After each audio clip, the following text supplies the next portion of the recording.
ദൈവ തിരുനാമത്തിന് മഹത്വമുണ്ടാകട്ടെ. കർത്താവായ യേശു ക്രിസ്തുവിൻ്റെ സ്നേഹം നിറഞ്ഞ നാമത്തിൽ നിങ്ങൾക്ക് ഓരോരുത്തർക്കും എൻ്റെ എളിയ സ്നേഹവന്ദനം.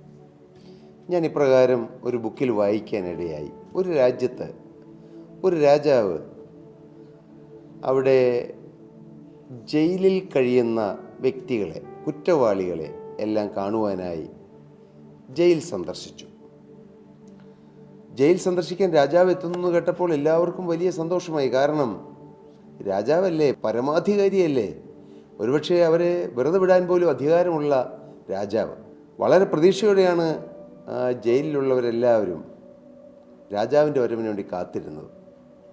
രാജാവ് വന്നു. രാജാവ് ഓരോരുത്തരെയായി തൻ്റെ അടുക്കൽ വിളിച്ചു. നിൻ്റെ കുറ്റം എന്താണ്? നീ എന്ത് ചെയ്തിട്ടാണ് ഈ ജയിലിൽ വന്നത്? രാജാവ് ഓരോരുത്തരോടും ചോദിച്ചു. അവരെല്ലാവരും പറഞ്ഞു, തിരുമേനി, ഞങ്ങൾ ഒരു കുറ്റവും ചെയ്തിട്ടില്ല.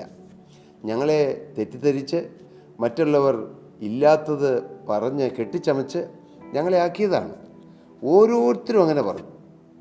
രാജാവ് ഒന്നും മിണ്ടിയില്ല. ഒടുവിൽ ഒരാൾ വന്നു. അദ്ദേഹം രാജാവിൻ്റെ അടുക്കൽ വന്നിട്ട് പറഞ്ഞു, രാജാവേ, എൻ്റെ ജീവിതത്തിൽ കുറേയേറെ തെറ്റുകൾ വന്നു, കുറേയേറെ വീഴ്ചകൾ വന്നു, കുറേ കുറ്റകൃത്യങ്ങൾ എൻ്റെ ജീവിതത്തിൽ സംഭവിച്ചു. ഞാൻ ചെയ്ത കുറ്റത്തിന് ആണ് ഞാൻ ഈ ജയിലിൽ വന്നത്. തീർച്ചയായും ഞാൻ ഈ ശിക്ഷയ്ക്ക് അർഹനാണ്. അദ്ദേഹം പറഞ്ഞു. രാജാവ് ഉടനെ തന്നെ ജയിലിൻ്റെ ഏറ്റവും ഉന്നതനായ ഓഫീസറെ വിളിച്ചിട്ട് പറഞ്ഞു, ഇപ്പോൾ ഈ കുറ്റസമ്മതം നടത്തിയ ആ ആളെ മാത്രം വിട്ടേക്കുക, പുറത്തേക്ക് വിട്ടേക്കുക, സൗജന്യമായി അദ്ദേഹത്തെ പുറത്തേക്ക് വിട്ടേക്കുക എന്ന് പറഞ്ഞു. അതിനുശേഷം തെറ്റൊന്നും ചെയ്തില്ല എന്ന് പറഞ്ഞ അവരെല്ലാവരെയും നേരെ തിരിഞ്ഞിട്ട് പറഞ്ഞു, നിങ്ങൾ ഇത്രയും നീതിമാന്മാരും നല്ല ആളുകളുമല്ലേ ഇവിടെ കഴിയുന്നത്. നിങ്ങളുടെ കൂടെ ഒരു കുറ്റവാളി കഴിഞ്ഞാൽ നിങ്ങൾക്ക് ദോഷം വരും. അതുകൊണ്ട് ഞാൻ അവനെ മാത്രം മോചിപ്പിക്കുകയാണെന്ന്. പ്രിയപ്പെട്ടവരെ, നിങ്ങൾക്ക് മനസ്സിലായോ? ഈ പറഞ്ഞ കാര്യത്തിൻ്റെ അർത്ഥം മനസ്സിലായോ? ജീവനുള്ള ദൈവത്തിൻ്റെ സന്നിധിയിൽ നാം വരുമ്പോൾ നമ്മുടെ നീതി പ്രവൃത്തികൾ പ്രൊക്ലെയിം ചെയ്തല്ല, ദൈവത്തിൻ്റെ സന്നിധിയിൽ വരുമ്പോൾ നമ്മുടെ നിസ്സാരത പറഞ്ഞുകൊണ്ട് വേണം വരാൻ. അതിന് വേദപുസ്തകത്തിൽ നിങ്ങൾ പ്രാർത്ഥിക്കുമ്പോൾ എങ്ങനെ പ്രാർത്ഥിക്കണമെന്ന് കർത്താവ് പറഞ്ഞിട്ടുണ്ട്. രണ്ടുപേർ പ്രാർത്ഥിപ്പാൻ ദേവാലയത്തിൽ പോയി. ഒരുത്തൻ പരീശൻ, മറ്റവൻ ചുങ്കക്കാരൻ. പരീശൻ നിന്നുകൊണ്ട് തൻ്റെ നന്മകളെല്ലാം പറഞ്ഞു, കർത്താവേ, ഞാൻ മറ്റുള്ളവരെ പോലെയൊന്നും അല്ല, ഞാൻ ഇച്ചിരി ആത്മീയമായി നല്ലവനാണ്, ദൈവത്തിന് കൊടുക്കേണ്ടതെല്ലാം കൊടുക്കുന്നവനാണ്, എല്ലാത്തിലും എല്ലാം ചെയ്യുന്നവനാണ്, മറ്റാരോടും ഒരു ദോഷവും ചെയ്യുന്നവനല്ല. അവന് നീതീകരണം കിട്ടിയില്ലെന്ന് ദൈവത്തിന് അവൻ പറയുന്നു. എന്നാൽ ചുങ്കക്കാരനോ മാറത്തടിച്ചുകൊണ്ട് അങ്ങോട്ട് കടന്നു വരുവാൻ പോലും യോഗ്യതയില്ല എന്നുള്ള ആ ചിന്തയോടെ അദ്ദേഹം പ്രാർത്ഥിച്ചു. അവന് നീതീകരണം കിട്ടിയെന്ന്. ഞാൻ സഹകരിച്ചതിൽ പറഞ്ഞതേ ഉള്ളൂ. നമ്മുടെ ജീവിതത്തിൽ നാം എത്രമാത്രം ആത്മീയമായി വളർന്നാലും ദൈവസ്ഥനിൽ വരുമ്പോൾ നാം എളിമയോടെ നിൽക്കണം, എളിമപ്പെടണം. കാരണം നിത്യ തേജോമയനായ ദൈവം, ആ ദൈവത്തിൻ്റെ വിശുദ്ധിയുടെ മുമ്പിൽ നാം എന്തുണ്ട്? ആ ദൈവത്തിൻ്റെ വിശുദ്ധിയുടെ മുമ്പിൽ നാം നിൽക്കുമ്പോൾ നാം എളിമപ്പെടണം. അതുകൊണ്ടാണ് കർത്താവിൻ്റെ വചനം പറയുന്നത്, നിങ്ങൾ ദൈവത്തിൻ്റെ മുമ്പിൽ താഴുവീൻ, എന്നാൽ അവൻ നിങ്ങളെ ഉയർത്തും. വീണ്ടും ദൈവത്തിൻ്റെ വചനം പറയും, അവൻ നിങ്ങളെ തക്ക സമയത്ത് ഉയർത്തേണ്ടതിന് ദൈവത്തിൻ്റെ ബലമുള്ള കൈക്കീഴിൽ താണിരിപ്പീൻ, ആത്മാവിൽ ദാരിദ്ര്യബോധമുള്ളവരാകുകയും. എന്താണ് ആത്മാവിൽ ദാരിദ്ര്യബോധം? കർത്താവേ, അവിടുന്ന് തന്ന നന്മകൾ അനുഭവിപ്പാൻ ഞാൻ യോഗ്യനല്ല, ഞാൻ അർഹനല്ല, എന്നിട്ട് നീ എന്നെ സ്നേഹിച്ചല്ലോ. കർത്താവേ, ഞാൻ നിസ്സാരനായിരുന്നിട്ടും എന്നെ നീ കരുതിയല്ലോ. നമ്മുടെ നിസ്സാരത്വവും ദൈവത്തിൻ്റെ ആ ശ്രേഷ്ഠകരമായ അനുഭവവും താരതമ്യപ്പെടുത്തിക്കൊണ്ട് ദൈവസേനയിൽ നമ്മെ തന്നെ താഴ്ത്തുക. കർത്താവിന് സ്തോത്രം. ഇത് ഇന്നത്തെ വിഷയമൊന്നുമല്ല, പക്ഷേ ഞാൻ പെട്ടെന്ന് വായിച്ചപ്പോൾ ഒരു ബുക്കിൽ നിന്ന് വായിച്ചതാണ്. നമുക്ക് ദൈവസന്നിധിയിൽ എളിമയോടെ, താഴ്മയോടെ, വിനയത്തോടെ, ദൈവത്തിന് മുമ്പിൽ മാത്രമല്ല മനുഷ്യരുടെ മുമ്പിലും കർത്താവിന് സ്തോത്രം, എളിമയോടെ കർത്താവിൻ്റെ സ്വഭാവം നമ്മിലൂടെ വെളിപ്പെടുത്തുവാൻ. കർത്താവ് എളിമയുള്ളവനായിരുന്നു. യേശുക്രിസ്തു എളിമയോടെയാണ് ഓരോ കാര്യങ്ങളും ചെയ്തതായിട്ട് നമുക്ക് കാണാൻ കഴിയും. നമുക്കും യേശുവിൻ്റെ ഭാവമുള്ളവരാകാം. കർത്താവിന് സ്തോത്രം. നാം ചിന്തിച്ചു വന്ന ഒരു വിഷയമാണ് സന്തോഷം എന്നുള്ളത്. ഈ എപ്പിസോഡോടുകൂടി ഇന്നത്തെ ഈ വിഷയം അവസാനിപ്പിക്കാൻ കഴിയുമെന്നാണ് എൻ്റെ ചിന്ത. ദൈവത്തിൻ്റെ പരിശുദ്ധാത്മാവ് നയിക്കട്ടെ. നമുക്ക് വായിക്കാം യോഹന്നാൻ്റെ 3-ാമത്തെ ലേഖനം. ഒരധ്യായം മാത്രമേ ഉള്ളൂ. 2-ാമത്തെ ലേഖനത്തിനും ഒരധ്യായമേ ഉള്ളൂ, നമുക്കറിയാം. അങ്ങനെ ഒരധ്യായം മാത്രം ഉള്ള വേദപുസ്തകത്തിൽ അനേക ബുക്കുകളുണ്ട്. യൂദായുടെ ലേഖനം, ഫിലേമോൻ എഴുതിയ ലേഖനം, അതുപോലെ യോഹന്നാൻ്റെ ഒന്നാമത്തെയും രണ്ടാമത്തെയും ലേഖനം. ഇങ്ങനെ വേദപുസ്തകത്തിൽ ഒരധ്യായം മാത്രമുള്ള ലേഖനങ്ങളും നമുക്ക് കാണാൻ കഴിയും. അവിടെ എഴുതിയിരിക്കുന്നു, അതിൻ്റെ 4-ാമത്തെ വാക്യത്തിൽ എഴുതിയിരിക്കുന്നു, എൻ്റെ മക്കൾ സത്യത്തിൽ നടക്കുന്നുവെന്ന് കേൾക്കുന്നതിനേക്കാൾ വലിയ സന്തോഷം എനിക്കില്ല. ഒരു ദൈവത്തിൻ്റെ ദാസൻ, ഒരു ദൈവ വേലക്കാരൻ അനേകരെ കർത്താവിലേക്ക് നയിക്കുകയും അവരെ വാസ്തവമായ വിശ്വാസത്തിലും ദൈവസ്നേഹത്തിലും മുന്നോട്ട് നയിക്കുവാൻ ദൈവം തിരഞ്ഞെടുത്ത, ദൈവത്താൽ അപ്പോയിൻ്റ് ചെയ്യപ്പെട്ട ഒരു ദൈവദാസൻ യോഹന്നാൻ അപ്പോസ്തലൻ പറയുകയാണ്, തൻ്റെ വാർദ്ധക്യകാലത്ത് പറയുകയാണ്, എൻ്റെ മക്കൾ സത്യത്തിൽ നടക്കുന്നുവെന്ന് കേൾക്കുന്നതിനേക്കാൾ എനിക്ക് വലിയ സന്തോഷമില്ല. ഒരു ദൈവദാസനെ സംബന്ധിച്ചിടത്തോളം 2 തരം മക്കളുണ്ട്. ഒന്ന്, സ്വയമേവ ജഡത്തിൽ അവർക്ക് ദൈവം കൊടുത്ത ജഡപ്രകാരമുള്ള മക്കൾ. എന്നാൽ ആത്മാവിൽ അവർ ജനിപ്പിച്ച മക്കൾ. കർത്താവിന് സ്തോത്രം. ഇത് രണ്ടും ഒരു ദൈവദാസന് ഉണ്ടാകാം. കർത്താവിന് സ്തോത്രം. ആത്മാവിൽ, അതെ, പൗലോസ് അപ്പോസ്തലൻ പറയും, ഞാൻ തടവിലിരിക്കുമ്പോൾ ഞാൻ ജനിപ്പിച്ച എൻ്റെ മകനായ ഒനേസിമോസ്. അതെ, ദൈവവചനം പറഞ്ഞത് മൂലം, ദൈവിക ശുശ്രൂഷ ചെയ്തത് മൂലം ആത്മാവിൽ ജന്മം കൊടുക്കുവാൻ ദൈവം ഭാഗ്യം തന്ന, അവസരം തന്നങ്ങനെ ജനിപ്പിച്ച ദൈവമക്കൾ. കർത്താവിന് സ്തോത്രം. ദൈവമക്കളോട് തീർച്ചയായും ഒരു ദൈവദാസന് സ്നേഹമുണ്ടാകും. സ്വന്തം മക്കളെന്നോ ദൈവമക്കളെന്നോ ഒരു വ്യത്യാസം കാണുകയില്ല. കർത്താവിന് സ്തോത്രം. സ്വന്തം മക്കളെ സ്നേഹിക്കണം, തീർച്ചയായിട്ടും സ്നേഹിക്കണം. ഒരപ്പൻ എന്ന നിലയിൽ മക്കൾക്ക് സ്നേഹം കൊടുക്കണം, ഗൈഡൻസ് കൊടുക്കണം, കരുതൽ കൊടുക്കണം. എന്നാൽ ആത്മീയ മക്കളെ ശ്രദ്ധിക്കുമ്പോൾ അവർ വേറെ ഏതെങ്കിലും ഒരു മാതാപിതാക്കളുടെ മക്കളാണല്ലോ, അത്രയൊന്നും ശ്രദ്ധിക്കേണ്ട ആവശ്യമില്ല എന്നും കരുതരുത്.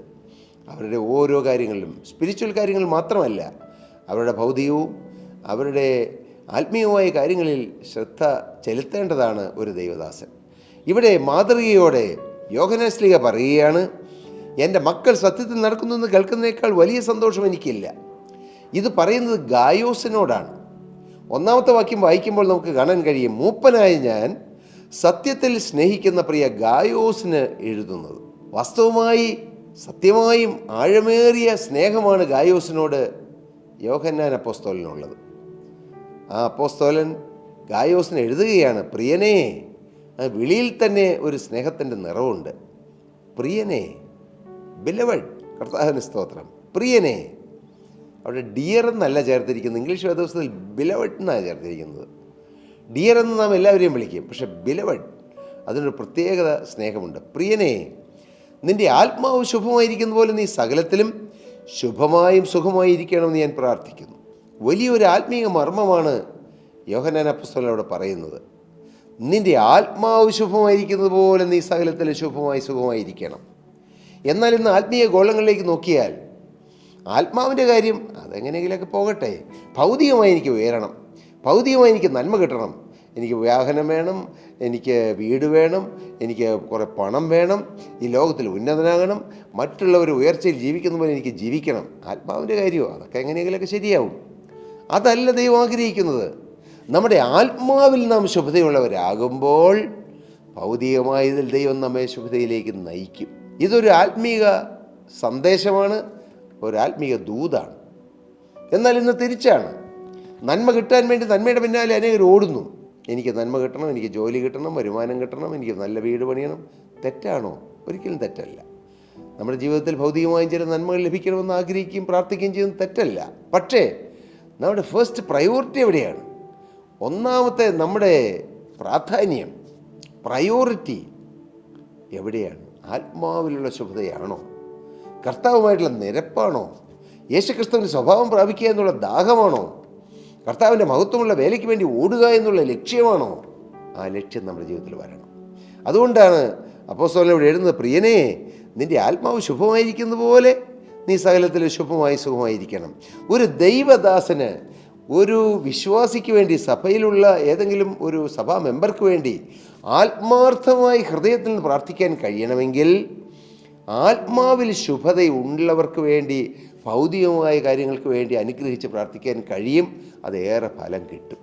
ആത്മാവിൽ ശരിയല്ല, ആത്മാവിൽ ശുഭമായിട്ടല്ല ഇരിക്കുന്നത്. ആത്മാവിൽ കോട്ടങ്ങളും വീഴ്ചകളും പരാജയങ്ങളും, ആത്മാവിൽ സ്ഥിരതയില്ലായ്മയും എല്ലാമായി ഒരു സ്ഥിരമായ വാസമില്ല. അങ്ങനെ കഴിയുന്ന ഒരാൾക്ക് വേണ്ടി ഭൗതികമായിട്ട് പ്രാർത്ഥിക്കുമ്പോൾ പോലും വാസ്തവമായി പ്രാർത്ഥിക്കുന്ന ഒരു ദൈവത്തിന് ചിലപ്പോൾ അസ്വസ്ഥത പോലും വരും, ഇല്ലേ? കാരണം കർത്താവേ, ഞാൻ പ്രാർത്ഥിച്ചവന് നന്മകളെല്ലാം കിട്ടിയാലും ഇവൻ സ്വഭാവം മാറിയില്ലെങ്കിൽ നിത്യനരകത്തിലേക്ക് പോകുമല്ലോ എന്നുള്ള വേദനയാണത്. അതുകൊണ്ട് എൻ്റെ പ്രിയ സഹോദരീ സഹോദരങ്ങളെ, നാം എല്ലാവരും ആവശ്യമുള്ളവരാണ്. അതെ, തീർച്ചയായും. അല്ല, അത്യാവശ്യമുള്ളവരാണെന്ന് ഞാൻ പറയട്ടെ. അത്യാവശ്യക്കാരാണ് നാം പലരും. പക്ഷേ നമ്മുടെ അത്യാവശ്യത്തിന് വേണ്ടി നാം പ്രാർത്ഥിക്കുന്നതിന് മുമ്പ് നാം ഒന്ന് ചിന്തിക്കണം, കർത്താവേ, ഞാനും അങ്ങും തമ്മിലുള്ള ബന്ധം എങ്ങനെയാണ്? യെശയ്യാ പ്രവാചകന്റെ പുസ്തകം 59-ാം അധ്യായത്തിൽ ദൈവത്തിൻ്റെ പരിശുദ്ധാത്മാവ് പ്രവാചകനിലൂടെ പറയുന്നു, രക്ഷിപ്പാൻ കഴിയാത്തവൻ യഹോവയുടെ കൈ കുറുകിയിട്ടില്ല, കേൾപ്പാൻ കഴിയാത്തവൻ അവൻ്റെ ചെവി മന്ദമായിട്ടുമില്ല. നിങ്ങളുടെ അകൃത്യങ്ങളത്രേ നിങ്ങളെയും നിങ്ങൾ ദൈവത്തെയും തമ്മിൽ ഭിന്നിപ്പിച്ചിരിക്കുന്നത്. നിങ്ങളുടെ പാപങ്ങളത്രേ അവൻ കേൾക്കാതെ വണ്ണം അവൻ്റെ മുഖത്തെ നിങ്ങൾക്ക് മറയ്ക്കുമാറാക്കിയത്. ആത്മാവിൽ ശുഭതയില്ലെങ്കിൽ നമ്മുടെ പല പ്രാർത്ഥനകളും ദൈവം കേൾക്കാൻ താമസിക്കും, മടിക്കും.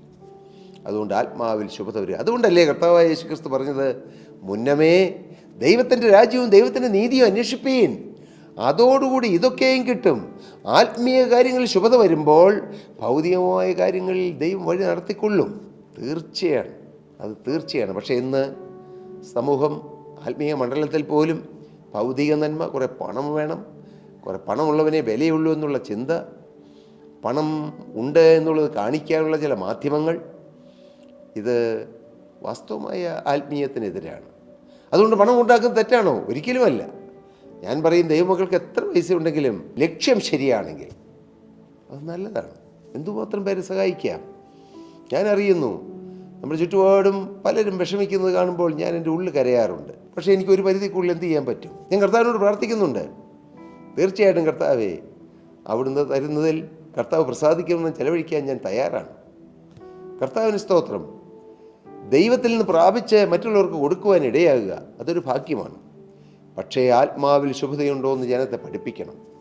ആത്മാവിന് ശുഭതയാണ് ഏറ്റവും പ്രാധാന്യമുള്ള കാര്യമെന്ന് ജനത്തെ പഠിപ്പിക്കണം. അതുകൊണ്ടാണ് അപ്പോസ്തലൻ പറയുന്നത്, എൻ്റെ മക്കൾ സത്യത്തിൽ നടക്കുന്നുവെന്ന് കേൾക്കുന്നതിനേക്കാൾ വലിയ സന്തോഷം എനിക്കില്ല.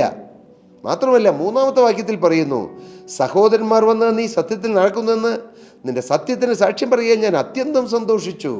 അപ്പോസ്തലൻ്റെ ഉള്ളിൽ സന്തോഷം. ആത്മീയ മക്കളെക്കുറിച്ചുള്ള സന്തോഷം വരണമെങ്കിൽ അവർ ആത്മാവിൽ നടക്കുന്നവരാകണം, കർത്താവിനോട് ചേർന്ന് നടക്കുന്നവരാകണം. കർത്താവിന് സ്തോത്രം. തീർച്ചയായും ഞങ്ങളുടെ പ്രാർത്ഥനാ യോഗത്തിൽ ദൈവത്തോട് ചേർന്ന് ദൈവമക്കൾ വരുന്നു എന്ന് കേൾക്കുന്നത് എനിക്ക് വലിയ സന്തോഷമാണ്. അവർക്ക് എങ്ങനെയെങ്കിലും അവസരങ്ങൾ കൊടുക്കണമെന്നും അവർക്ക് വേണ്ടി പ്രാർത്ഥിക്കണമെന്നും അവർക്ക് കൈത്താങ്ങൽ കൊടുക്കണമെന്നും ഞാൻ ആഗ്രഹിക്കാറുണ്ട്. എൻ്റെ പരിമിതികളിൽ നിന്നുകൊണ്ട് ഞാൻ പ്രവർത്തിക്കാറുമുണ്ട്. പ്രിയപ്പെട്ടവരെ, നമുക്ക് ആത്മാവിൽ ശുഭതയുള്ളവരാകാം, ദൈവപ്രസാദമുള്ളവരാകാം. അങ്ങനെയെങ്കിൽ സ്വർഗം സന്തോഷിക്കും. നമ്മെ നടത്തിയവരും സന്തോഷിക്കാൻ ഇടയാകും. നമ്മെ കരം പിടിച്ച് നടത്തിയവർ, നമ്മെ മെൻറ്റർ ചെയ്യുന്നവർ, അവരും സന്തോഷിക്കാനും നമ്മെ ഓർത്ത് ദൈവത്തെ സ്തുതിപ്പാനും ഇടയാകും. ഈ വലിയ സന്തോഷം, അത്യന്ത സന്തോഷം നമുക്ക് ലഭിപ്പാൻ ഇടയാകട്ടെ. അങ്ങനെ ദൈവത്തിനും മനുഷ്യർക്കും ദൈവവേലക്കാർക്കും സന്തോഷം കൊടുക്കുന്നവരായി നമുക്ക് ഈ തലമുറയിൽ നിൽക്കാം. അതൊരു അനുഗ്രഹമാണ്. ദൈവദാസന്മാരുടെ ഉള്ളിൽ തണുപ്പിക്കുക, ദൈവത്തിൻ്റെ ഉള്ളിൽ തണുപ്പിക്കുക.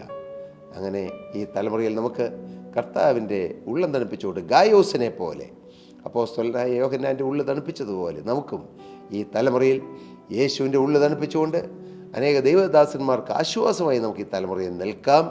അതിനിടയാകട്ടെ. കർത്താവ് നിങ്ങളെ സഹായിക്കട്ടെ, അനുഗ്രഹിക്കട്ടെ. ദൈവനാമം മഹത്വപ്പെടട്ടെ. പ്രിയ സഹോദരീ സഹോദരങ്ങളെ, നിങ്ങൾക്ക് പ്രാർത്ഥനാ വിഷയങ്ങളുണ്ടോ? തീർച്ചയായും അത് ആത്മീയമായിക്കൊള്ളട്ടെ, ഭൗതികമായിക്കൊള്ളട്ടെ, ഞങ്ങളെ അറിയിക്കൂ.